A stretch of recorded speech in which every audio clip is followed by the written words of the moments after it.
د خپلې مېرمنې سینه یعنې تی په خوله کې نیول، اورېدل، شیدې تېرول، آیا په دې سره نکاح ته ضرر رسیږي او که یا په دې سره معاینه طلاقي کېږي که یا؟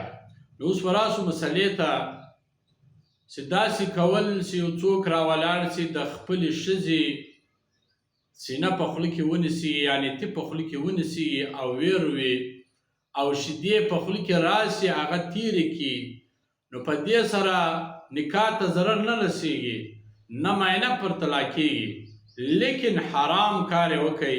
ځکه داسې کول حرام دي چې یو څوک راولاړ سي ستاسو د مخه د حیایي چې خپلې د ښځې د سینې شیدې ورودي، ځکه دا رودل چې دي دا حرام دي.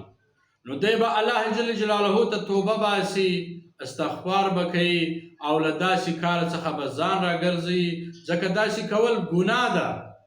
لیکن که یو څوک راولاړ سو خپلې د معاینې سینه یې په خوله کې ونیوله، شیدې تېرې نه کړلې، هغه پروا نه لري، لیکن شیدې تېرول دا حرام دی، نو دا ګناه لري. او که چا تېرې کړې خو ګناه یې وکړه، لیکن معاینه نه پر طلاق کېږي او نه نکاح ته څه ضرر رسوي. نو داسې کول چې د شیدې تېرې کړي څوک، نو دا ناجایزه ده او حرام ده.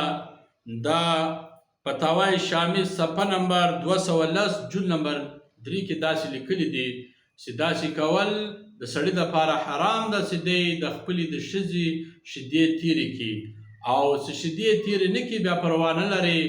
او که د چا شیدې تېرې سوې، که په قصد سره وي او که په خطایي سره وي، خو نکاح ته ضرر نه رسوي، ګناه کار یې وکړي.